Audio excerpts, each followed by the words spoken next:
I'm ugly. How y'all doing tonight?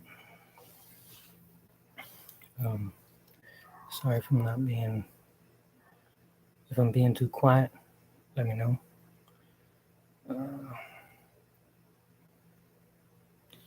So I'm just going to get right into it.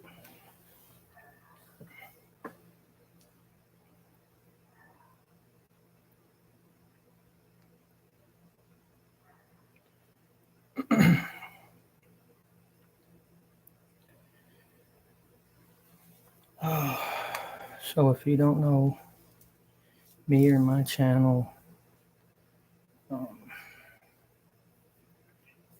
yes, I do have a bad lazy eye. I know.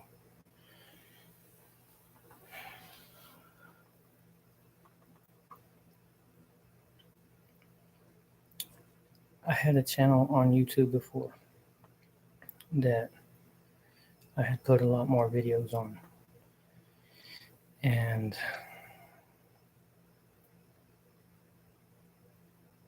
well, that channel I don't have anymore. Let's just say it. I'm going to leave it like that. I don't have that channel anymore.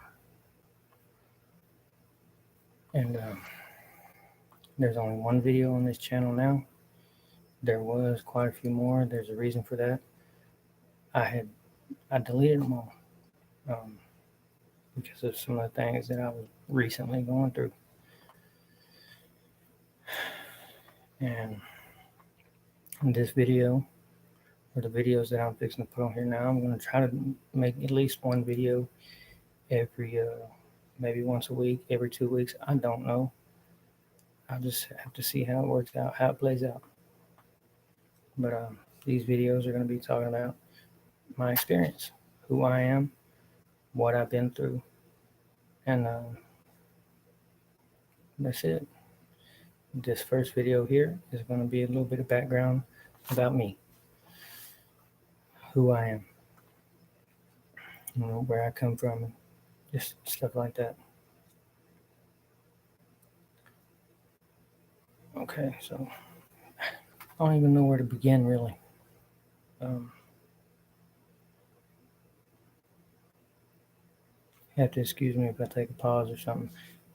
I got stuff going on my phone, too.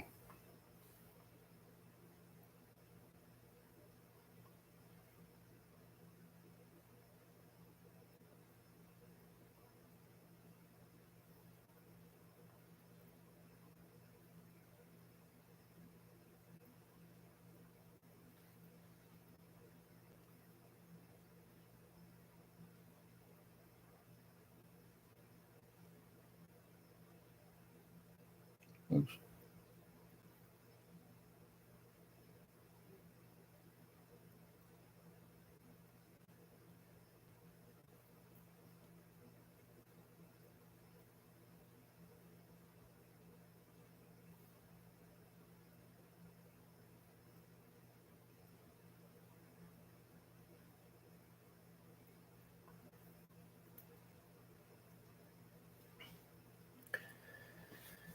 Okay, so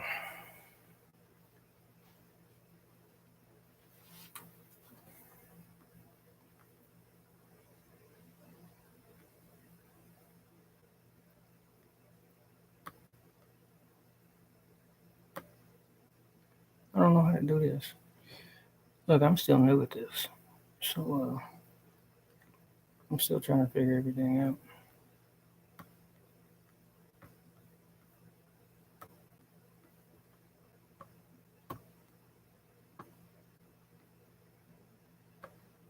For some reason, it's not letting me click on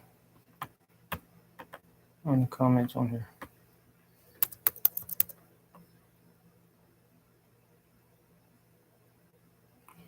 No, I'm not getting rid of my do-rag. Don't worry about my do-rag. Anyways, let me try to stay on topic here.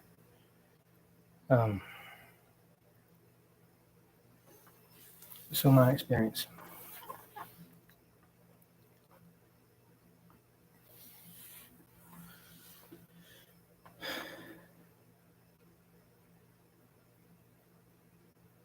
My whole life, I struggled with any beliefs in anything. Didn't know what to believe in. Didn't know, I want to believe in God. I wanted to believe in God, but can I see him? Can I touch him? Can I feel him? Same questions a lot of people have. I didn't know. From a young age, I started, just getting into trouble, doing dumb stuff kids do. And I'll just go straight into it because I already know if you're not one of these people, then it doesn't matter, right? If you're not one of these people, you're not one of the ones I'm talking about, then I'm not talking to you, obviously. But I know from posting my stories on YouTube, going on Jeff Martin's podcast, posting my stories on Facebook, the people that I've talked to, whether they be co-workers, whether they be friends, whether they be family, it doesn't matter. There are people that judge people, period. They judge them in a good way or a bad way. Doesn't matter. Some people might not judge people, but there are people who do judge people. Whether it be because of what they've done, what they said, who they are, what they look like, if they're gay, straight, black, white, religious, non-religious. People judge people on these things. If you're not one of them people, then I'm not talking to you. But people do judge people. And I'm just going to come right out and say it. People are going to judge me. If you're not, then, but people are going to judge me for a few reasons. The way I look, the way I act, things that I've done in my past, things that I have currently done. To me, it doesn't matter. I really don't care if you judge me or if you judge me or don't judge me. That's not what I'm here for. I'm here to tell my story, my side of things, my view on things. If you don't like what I have to say, you don't have to listen to me, okay?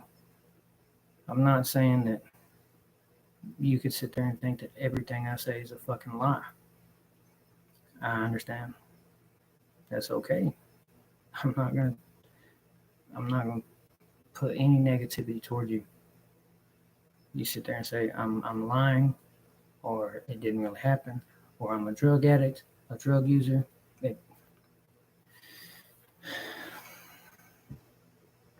I understand. Man, I'm okay with it. Whatever you think, whatever you say about me, I'm not going to say anything to you. I don't. That's you. You have that right. Everybody has that right. Everybody has the right to judge people. And some people judge, some people don't. Everybody has that right. You have a right to make a choice on what you want to do in life and what you don't want to do in life. Who am I to sit there and say you're wrong for judging somebody? I'm no different than anyone else. I have judged people plenty in my lifetime. But I want to say, I started smoking marijuana at a young age, 15, 16 years old. Smoked marijuana. Only marijuana. I didn't do any other drugs. I just smoked marijuana for a long, long time. Got up into my later teen years and did experiment with occasional pills, and then that became a bigger part of my life was pills.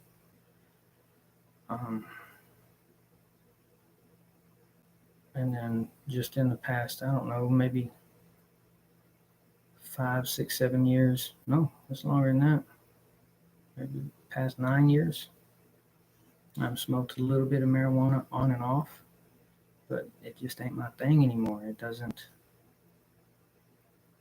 ain't my thing. It's not for me. My thing was pills. Hydrocodones was always my go-to thing. Xanax is what always caused the problem. It always had.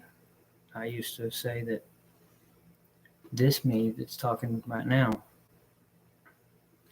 is who I normally am.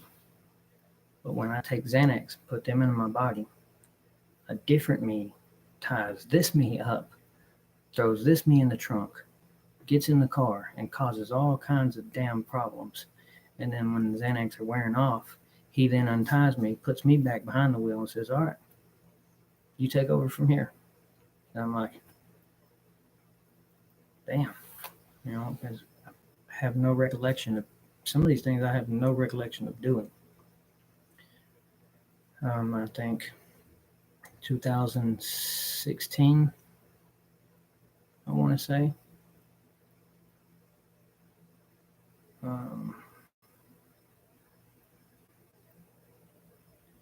Yeah, I think 2016.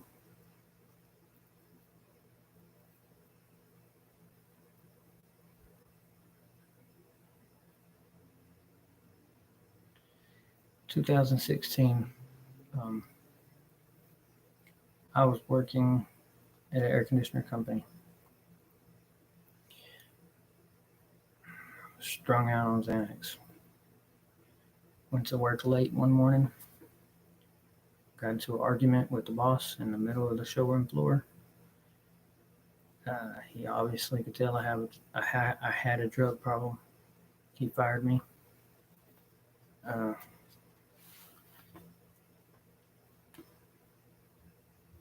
He fired me that morning. When I left there, I stopped by my mom's job, told her what had just happened. Said that I was going home and fixing to go look for another job. I didn't make it home. On my way home, I was literally probably within 2 or 3 miles from the house. And the best thing I can say is I overdosed. I had I can't remember, it was a Toyota Avalon.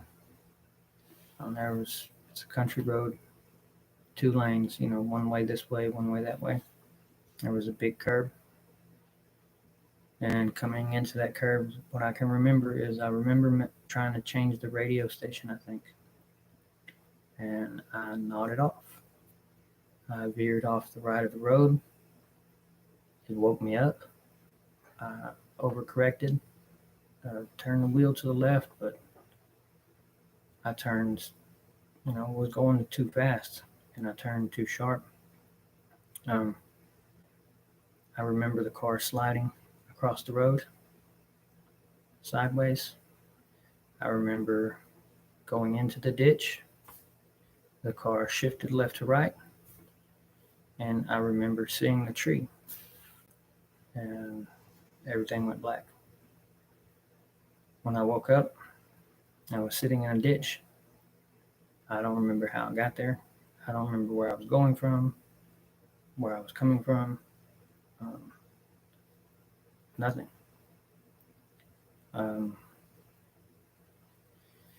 Now I can say this, that I remember I was fired in the morning. I was an hour late. It started at 7, so I had to be there around 8. Went to my mom's work directly after that. She works literally 1 minute, 2 minutes around the corner from where I was working. From there, I went straight home, or was headed straight home. I didn't stop anywhere else.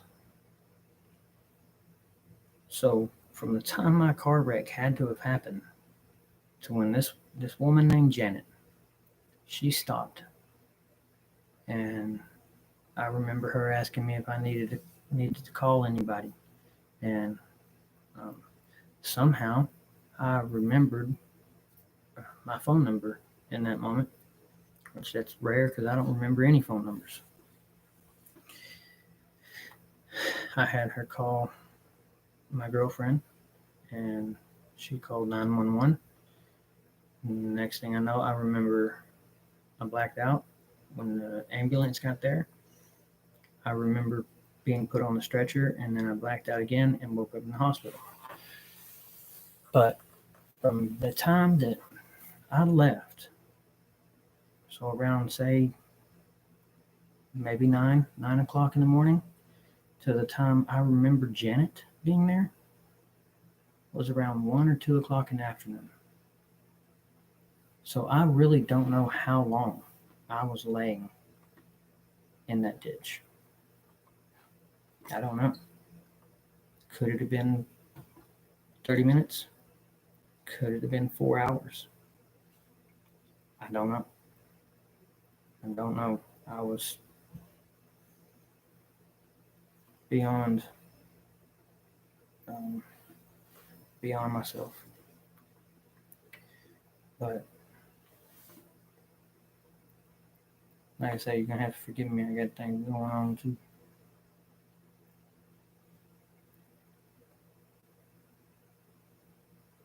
Cool. This woman from Australia that, man, she's pretty cool. Anyways, so yeah, what happened in that was ran off the road. It woke me up.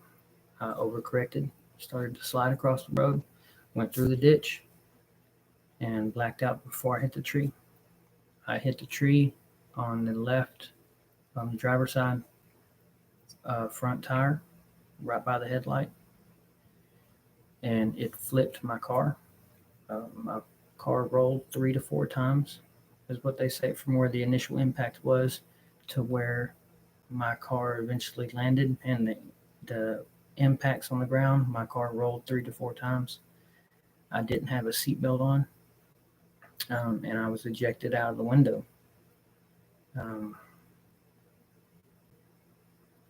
All the windows were down in the car. So what window I went out of, I don't know. In that car wreck, nobody else was involved, thank God. It was only me. But in that car wreck, like I said, I hit a tree, flipped the car 3 or 4 times, no seatbelt, ejected out the window, landed on the ground, boom. The only problems that I had from that car wreck, besides a few minor little scratches and a mouthful of dirt, was a contusion on my lower back from one hip to the other hip. And I have pictures of it somewhere. I've been meaning to post pictures of the wreck of the car and me in the hospital and the aftermath of the wreck. But that was it, a contusion on my lower back pretty much. And you think that would be a wake-up call to stop using Xanax. Well, it was for a little while. And, as I do, I started back again. Most of the time, they would just cause problems in my home life and work. Fast forward to, I think, 2018. Yeah, 2018, my son had just been born. Maybe 2019, I'm not positive. Back on Xanax. I went to Dallas to see some old friends that I haven't seen in a long time.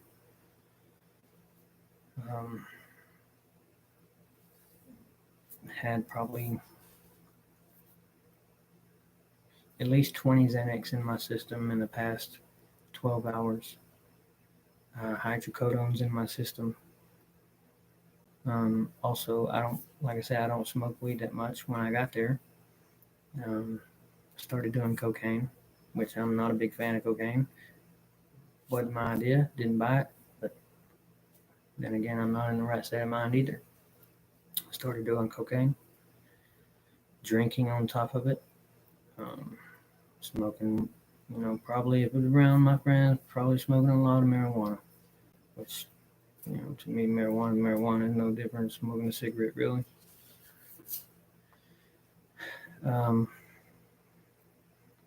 Decided to take one of my friends home. Don't remember that at all. I actually called him eventually and asked how he got home because I didn't remember, and he said I took him home. And I asked him how was I driving, because I wanted to know. And he said, besides you going a little fast, you were driving okay. And I'm just grateful that he got home and nobody got hurt. On my way home from Dallas to where I was going at the time was around Kemp area. I guess I was swerving pretty bad. And somebody on the highway called in to the police department. A state trooper, I'm thinking, pulled me over. And I had an open alcohol container in between my legs and was very, very combative.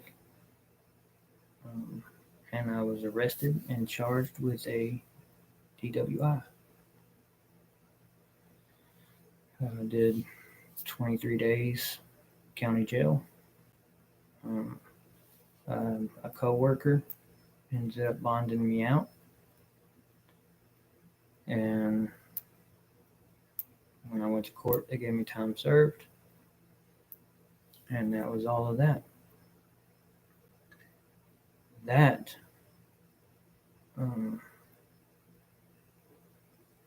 I'm pretty sure it was the last time that I used Xanax after my arrest. I'm pretty sure I did not touch Xanax again. Cocaine, not a fan of it. Like I say, I don't have anything to do with cocaine. Hydrocodones, on the other hand, I used to take them on the regular. It's a pain pill. So, but for those of you who don't know what a hydrocodone is, I don't have a prescription, so I bought them on the street. I'm going to be honest. I'm not going to lie about anything. And like I say, I know I'm going to be judged. I know there's people probably judging me for the things I've said now. But I'm okay with that. Anyways. So, hydrocodones were always my thing. I eventually got off of them. For one, the withdrawals were just so hard for me because I would. It wasn't like I would take one or two a day. I was taking so many a day. So at times it would get to where I would take so many that I wasn't getting high anymore. I was just taking them so I wouldn't get sick, pretty much. Like I said, I eventually got off of them, got sober off of them, and I worked construction, framing, building houses. If you know anything about construction and the construction trades, construction industries, there's going to be drugs around construction workers. It's especially certain roofers, framers, drywall, probably plumbers, electricians. Maybe not so much them because they got a little sugar in the gas tank. I don't know. I'm just saying. Nothing wrong with that. But hey, to each his own.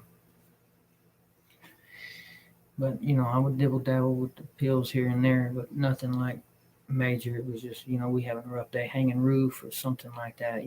Yeah, we all gonna take a pain pill. That way we can get up here and get this shit done. So, anyways, got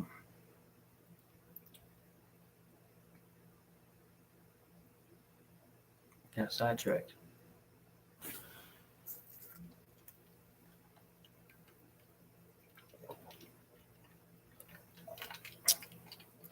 The cup might say Coca-Cola, but promise you me, it's Dr. Pepper in this thing.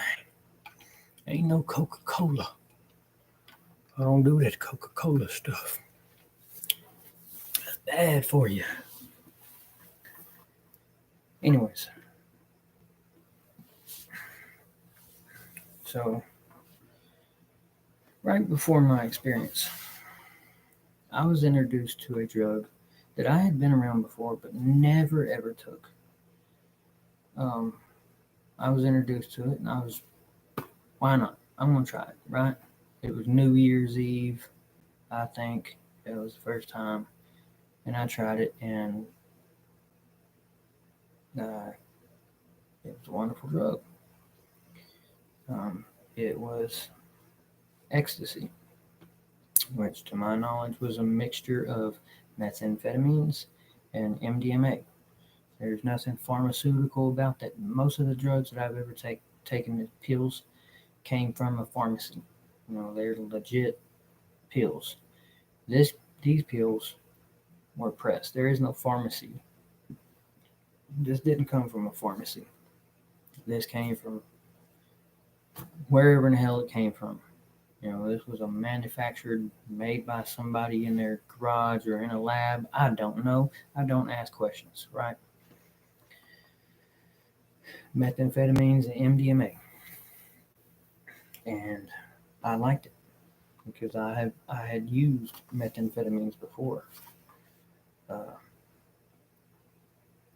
But I had got sober off of it right before me and my girlfriend had gotten together. She gave me an ultimatum. It's, you know, her or the drugs. I went and stayed gone for a week getting high.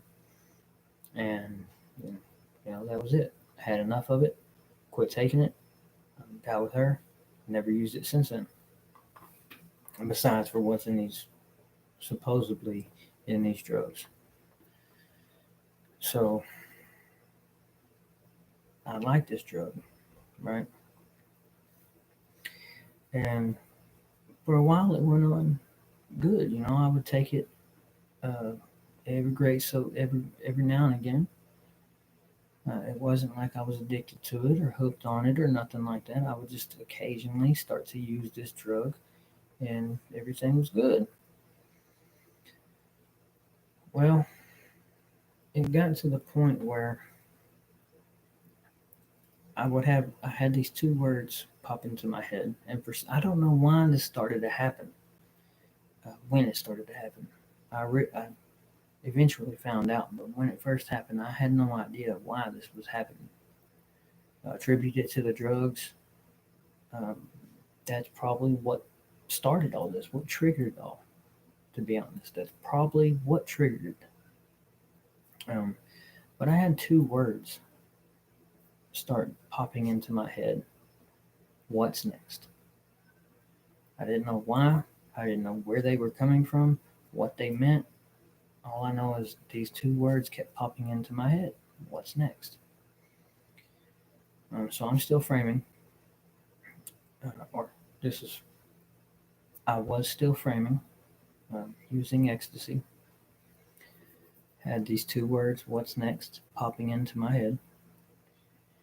And it eventually, they became so loud and so overpowering in my mind that that's all that I could think about was these two words, what's next, what's next, what's next. And it became very overwhelming. So I quit my job because I couldn't think about anything else. I was terrified because for some reason these two words were scaring me. They were scaring me.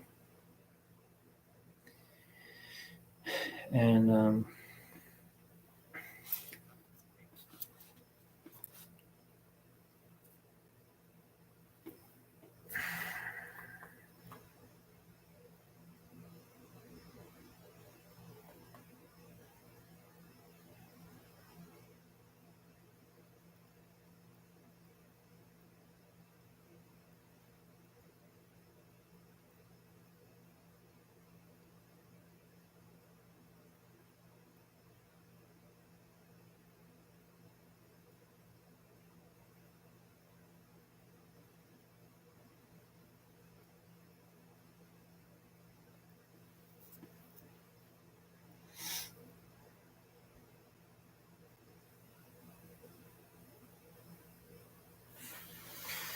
Sorry, like I say, I got a few things going on too.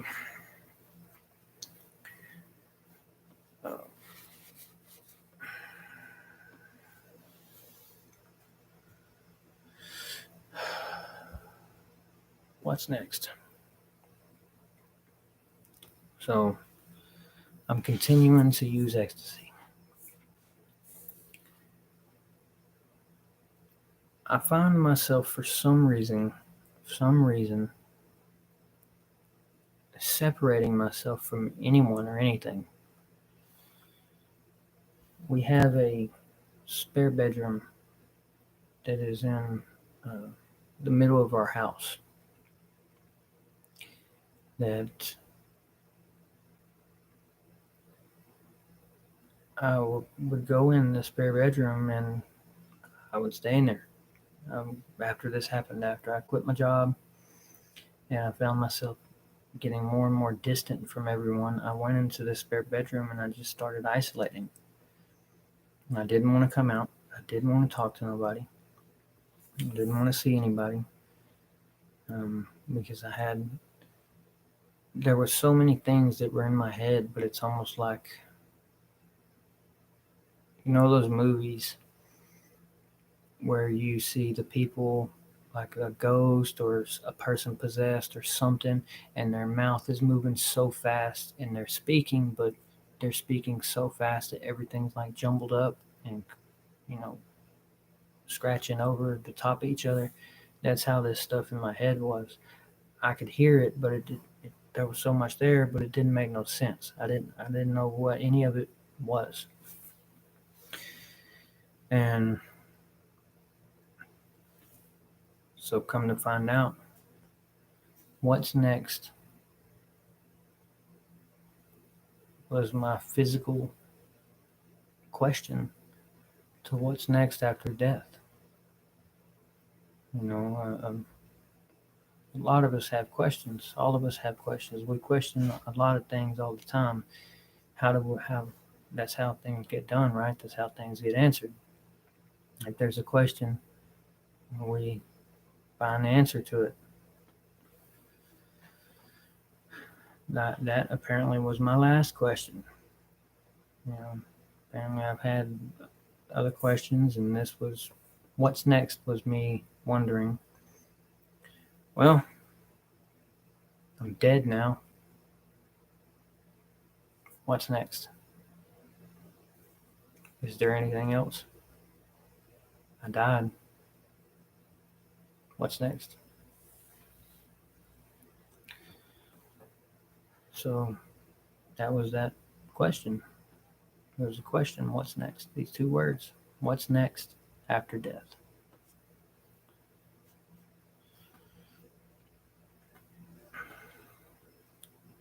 At this point, I had been isolating in this room for I don't even know how long. Still using this drug, ecstasy. Right before my experience,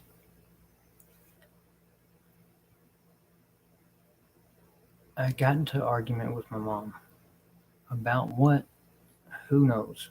I can't really remember what the argument was about. But one thing I do remember saying is, God's not real. God does not exist. And I don't really know if I believed it. I mean, I said it, I must have believed it, right? No, I was wrong.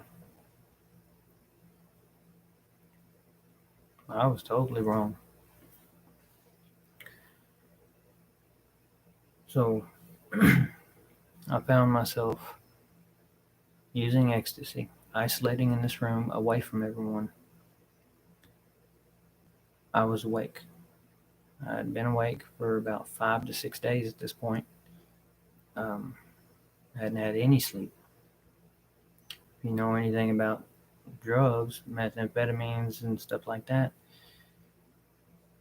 you don't want to eat. You don't have an appetite for one. And so you don't eat and you don't sleep. You stay up. So I've been awake for roughly 5 to 6 days. and I hadn't had anything to eat or drink. Maybe the occasional sip of a Dr. Pepper, something like that, but that's it.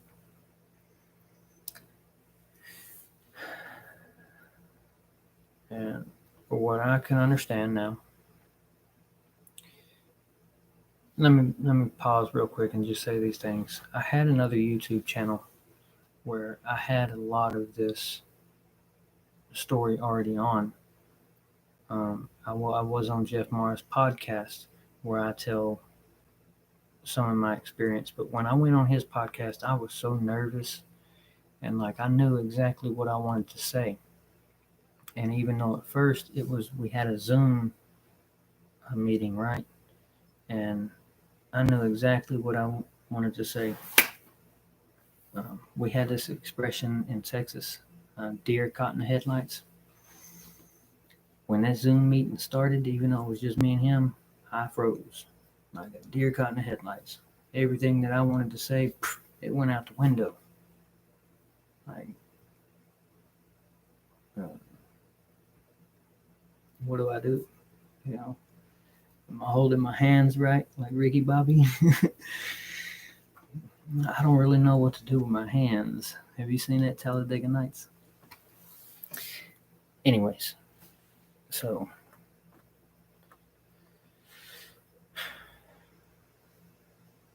what the heck was I saying? Good Lord.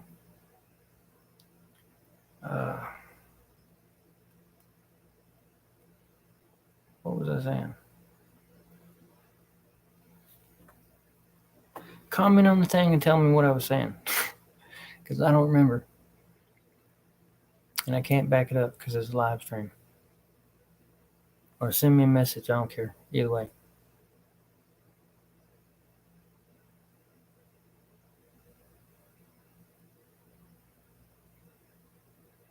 I don't really remember what I was saying. Anyways.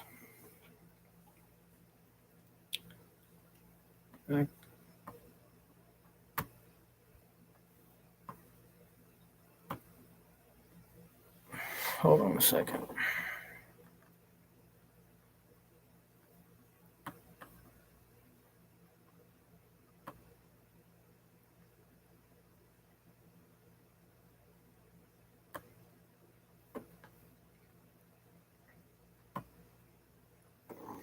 Okay, I figured out how to do the comment thing.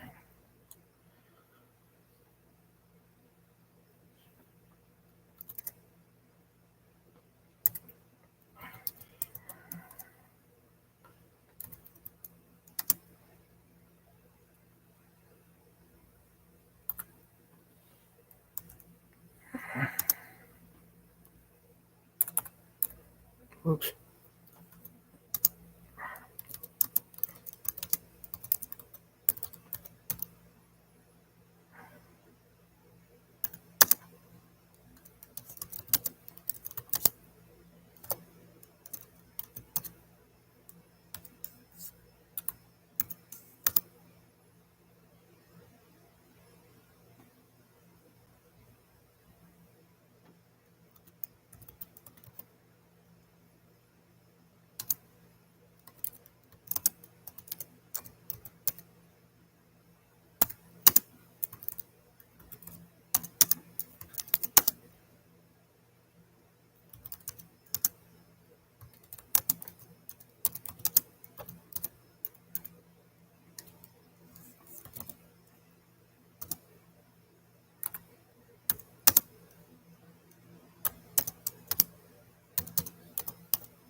Oops.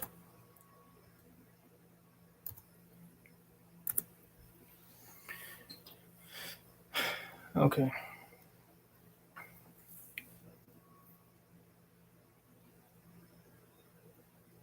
I was talking about ecstasy.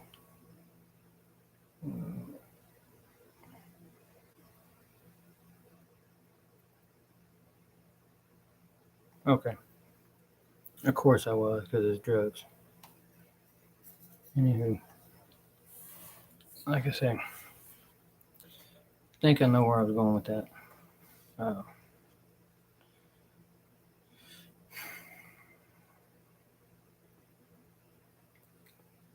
Ever since my experience, I've been doing a lot of research. You may have, you may be here from Facebook. Um, you may be here from one of the groups Near Death Experiences. You may be here from Jeff Maher's podcast. Uh, you may just have stumbled across this video out of the blue. If you have, I've been doing a lot of research since then. When my experience first happened, I was terrified. I was terrified, confused. I had more questions than I had answers. Um, or at least I thought I did. And I did at that time, but I just didn't know. I didn't know what I knew. I didn't know that I already had the answer. I had to ask the question to know that I had the answer, which is weird. And it goes back to apparently, I don't know who was the first one. I heard the first example of it was from Plato, and he was a philosopher. If you don't know, he had he said, "Which came first, the question or the answer?" That's been debated for a long, long time. I have like I say, everything that I say is my experience. You can believe it, you cannot believe it. You can judge me, don't judge me, love me, hate me. No matter what you do, if you love me or hate me, judge me or don't judge me, listen to me, don't listen to me, believe me, don't believe me, I'm going to love you regardless, because that's what I want to do. That's who I am. That's what I can give, is love. Because of my experience, I showed that's what I need to do more of. That's what I need to put back into the world, because there's not enough of it. There's not enough of it. Not only there's not enough of it, there's not enough of it in my world, in my reality that I put out, that I give out. Because I didn't. I was a horrible person. I've done a lot of bad things. I was a lot of horrible things. I've treated people very badly. Not saying that I don't still struggle, from time to time with certain things, because I do. I'm still human. I still feel emotions, physically. Spiritually is one thing on how I view them and how I can use them. Physically, yes, I still experience emotions, feel emotions, or I'm affected by emotions. Spiritually is different. Get to that eventually. So the ecstasy had me awake 5 to 6 days, nothing to eat, nothing to drink. It put my body in a weakened state. My body was starting to shut down. That's what I understand. Because not only have I, like I say, I hadn't eaten anything or drinking anything in 5 to 6 days, which is not a normal heard of. I recently heard of something called fasting that I've never heard of before. And I didn't know that was a thing. I didn't know people did that, not eating or not drinking or only small portions of this, that, and the third. I didn't know that was a real thing. So, but then I added no sleeping on top of it for 5 to 6 days. And that kind of sped up the process, I guess. But it put this body in a weakened state. And in my body's weakened state, my soul was able to expand my consciousness.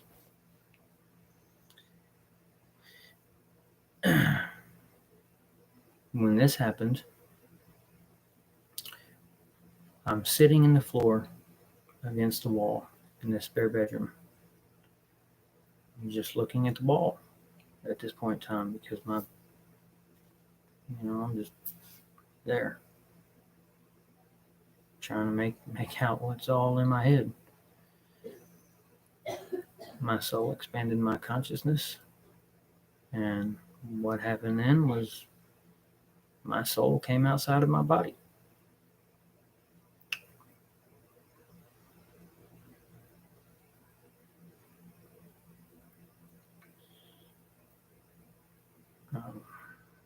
So yeah, because my body was shutting down. My organs were starting to fail. My brain was starting to die.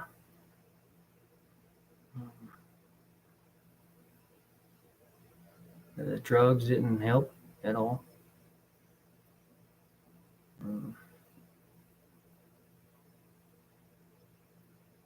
My soul came outside my body, and me as my soul showed myself to me as my body. I'm sitting in the floor. My soul came outside my body, and I could feel it while it was coming out of my body. But when I say it, they're both me, regardless. The body is physical. Some people call soul or spirit. I'll get on the topic of those eventually, but I call mine my soul. When it came out of my body, I could feel it, and I seen it. I looked over to the right, came out of my body, and then floated in the air to the right of my body. So I'm sitting here against this wall, and I'm looking at my soul, and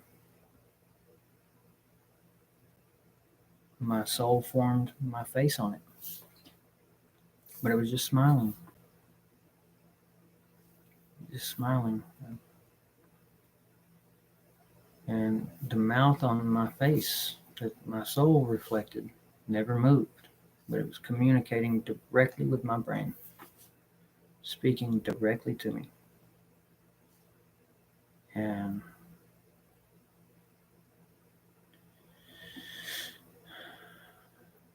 describing my soul, it was a warm white light, like a soft, warm light with a thin, warm, golden light around it. And I've always called that golden light my halo, because that's what it reminded me of, was a halo on an angel. And so it communicated straight to my brain that I was lost, physically, mentally, spiritually. I was so lost. Like I say, days before this, I said that God wasn't real, God don't exist. I was just lost. And apparently like I say, I'm going to call it, I call it soul, because that's just what I prefer. Some people might call it spirit. To each his own. I call it soul, because I like the word.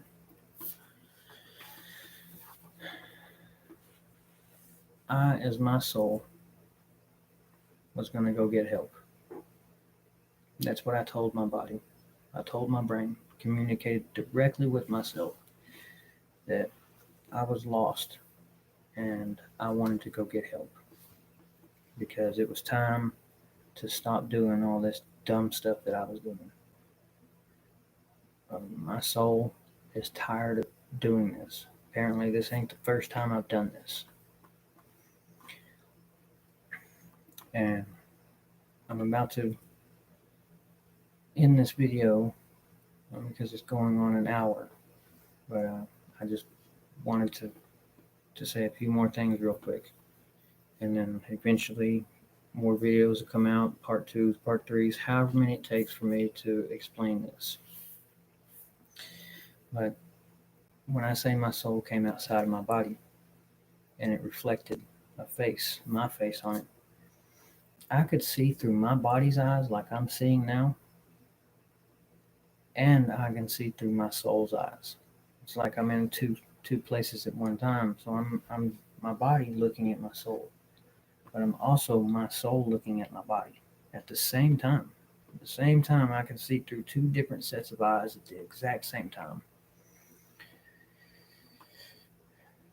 Um, and after that, like I say, my soul communicated directly with my brain that I was lost. I've had enough of coming here, doing this over and over and over again. Um, I'm seizing my opportunity in this body's weakened state to remember, to help me physically, mentally, and spiritually. Me as my soul seize that opportunity. We all can do this. Everybody can. Everybody has a soul. Everybody can have the exact experience I had, the exact connection that I eventually got. Uh, Actually, it wasn't. It was only kind of recently that connection that I've talked about in several different videos actually solidified and became permanent. And I now know why, how, and everything like that. And I'll talk about that in later videos. But yeah, so my soul came outside of my body, told me that, he was going to leave and get help. And as my soul, smiling at my body, said, I'll be right back. I looked up at the ceiling and I flew straight through it and went up into space. This is where I'm going to end this video. Part 2, I'll pick up where I left off on this one. As always, I love you. God bless you. Please subscribe to the channel, like the video, share the videos, share the channel, and comment, reach out to me on Facebook, Instagram, TikTok, Twitter, whatever social media sites. I think I have them all. If not, I'm going to re-upload them again, and hopefully I can put out more videos too of where I talk about some of the other things. But yeah, this is it for this video. I hope this reaches you in a good way. And any questions, leave them in the comments and I'll answer as soon as I can. I love you. Good night.